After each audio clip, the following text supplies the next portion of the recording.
Hi everyone, it's Ren here. I hope you're well, guys. Welcome to my room.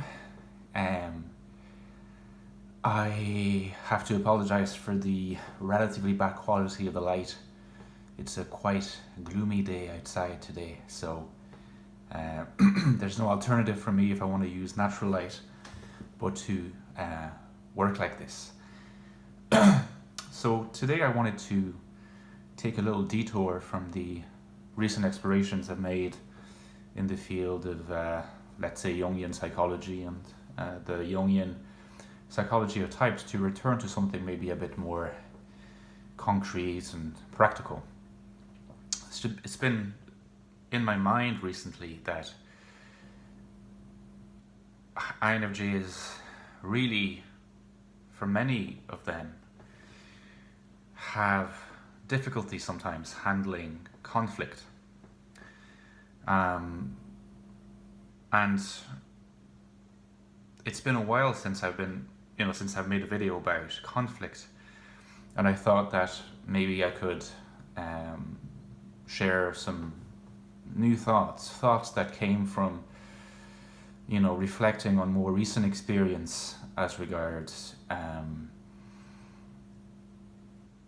how to deal with either blatantly conflictual situations or situations, and there are many of those situations where conflict is right under the surface, because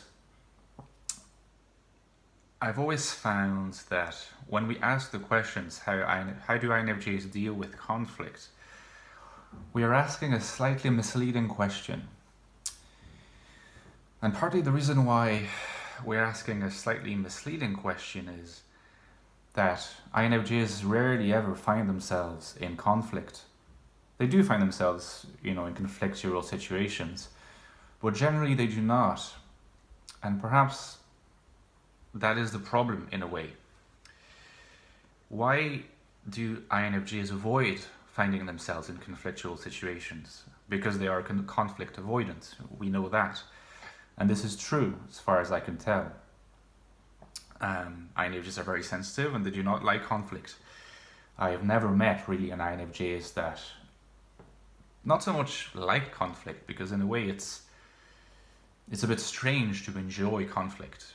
You can enjoy an encounter that has a conflictual aspect because you think that you can derive some productive insights from it, from meeting a viewpoint that is very different from yours. But it's not the conflict in itself that is attractive. So I'd have to assume that most people are conflict averse, but let's say that INFJs really, really are conflict adverse. They're not the only types to be. I think that in some ways INFPs are also quite conflict averse and other types. But in this particular video, I will focus on conflict for INFJs. And what I've learned is that it's not necessarily that systematically avoiding conflict is a bad thing in itself. Certainly, always going for the conflictual is bad, is not productive, and it can make you feel very stressed. But I think that what matters greatly is how does the INFJ deal with their own conflict avoidance. Because if you're in a situation where you talk to someone and you come to a very strong disagreement, and the other party expresses views whose contents you find reprehensible or really angers you, or you want to challenge very strongly because you completely disagree with it, or because the person expresses a view whose content in itself you probably disagree with, but is not shocking, but you don't like the way in which it's expressed, the form of it. Maybe you think that it is a little condescending, for instance, or that there is an air of superiority to the other person, or disdain. It can be, either way, or it can be both. I think that, you're allowed to feel annoyed and irritated when that happens. And more than this, I think that it's not always a good idea to sweep it under the rug, because although you're angered, or although you're taken aback and you really experience a fundamental sense of, almost visceral disagreement, it's understandable that you would want to avoid the conflict, but it's not necessarily good to not allow yourself to express the disagreement. And the reason why it's not good is because, well, it's multidimensional. The first thing, it's not good for your self-respect. If someone is expressing something that you fundamentally disagree with, and that person is someone that you've been talking to for a while, even if you sense that there's conflict lurking underneath and this makes you stressed, that's not necessarily a reason for you to just go hide somewhere or just pretend nothing happened. So you have to stand up for yourself and for what you believe and for your ideas. And in another sense, maybe in even deeper existential sense, you have to stand up for yourself, not just because of self-respect is important, but also because proving to yourself that you can action what you believe is important, to keep a concreteness to what you believe. Because if you believe something, and if you commit to a particular conviction, but you're willing to sweep it under the rug or just avoid a conflict with someone who basically assaulted that belief or assaulted that position in a way that you consider not acceptable, if you just run away or pretend nothing happened because you're dreading the what you anticipate to be a potential conflict, in a way you're not defending your idea.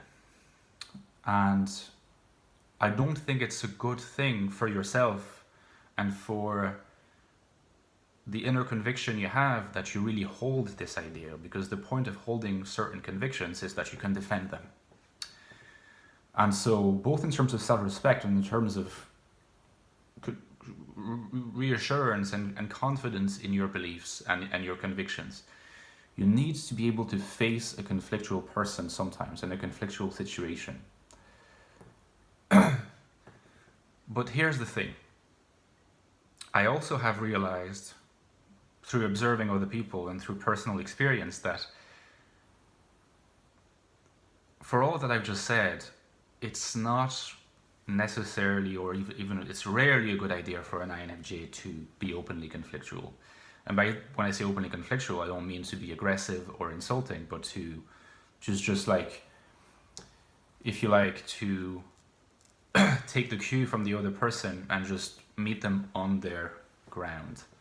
It's not good, because I really think that it's too painful for an INFJ to in general, to opt for that kind of strategy. This is not where their strengths lie. So this is, if you decide to go for that, it will stress you out.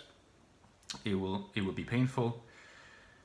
And because of if you're an INFJ, because of your predispositions, you'll most likely lose your rational ground. You'll become emotional. You'll get flustered, and you won't even be able to make the point you want to make.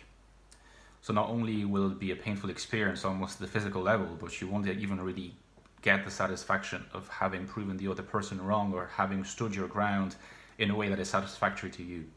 So it's a losing game a lot of the time, especially if you're dealing with let's say, an NT type.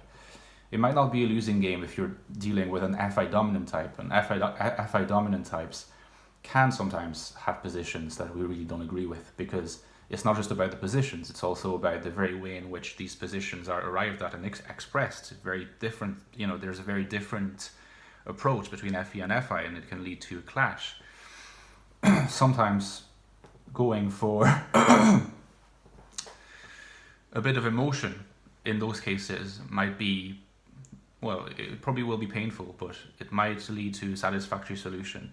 But with an NT type, a type that is predisposed to managing to remain rational more often and in more situations, probably a losing game.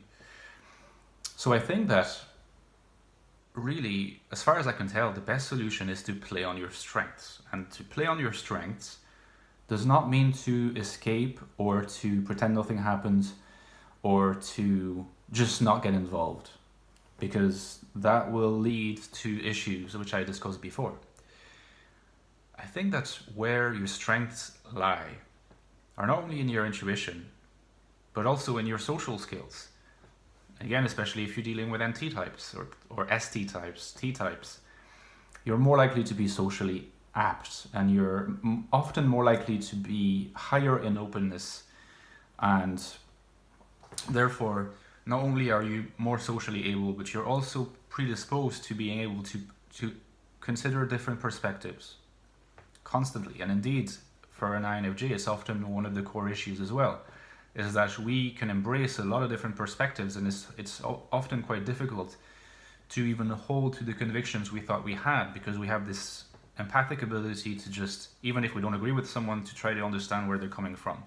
Now, turn this into your strengths by facing the potentially conflictual situation, not by escaping from it, not by running away, but in a way by channeling it into something productive. And I think that, to be more specific, I think that when you're dealing with a conflictual situation, an often very good approach is not to respond with an equally assertive and aggressive affirmation or negation of what the other person said, but by taking an open approach, by always trying to almost develop a culture of a habit of remaining open and skeptical about what's said and asking questions in return. So instead of reacting by responding something aggressive, question. Maintain this open spirit, but in your questions, you make use of your social skills, so the questions won't be seen to be attempts at ridiculing another person's viewpoint, but question the viewpoints. And this also gives a chance for the discussion to culminate in some kind of agreement. The other person who has a very different view will not be resentful towards you. You won't be resentful towards them. It's quite possible they will not completely change their mind, but they will see part of your perspective and also maybe see the weaknesses in their own perspective. But for this to happen, you have to, even if you really don't want to take an approach which suggests you're at least accepting that another viewpoint has been expressed and asking questions. And you can very well allow yourself to ask questions which implicitly contain a critique. But if you ask it in the form of questions with an open perspective, you can end up successfully dealing with the conflictual situation in a way which is not detrimental to your physical and mental health, not conflictual. But the power of the question and of the dialectical approach, a bit like Socrates, and in this respect, I think INFJs and ENTPs are very similar because they're dominant intuitives with TI.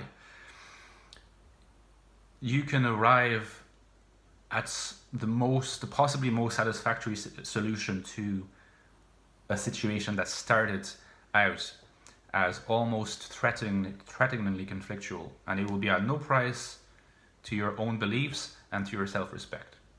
So this sounds like a simple piece of advice, but that's exactly what I meant it to be. Ask more questions. The questions themselves can be arguments. See you soon, guys.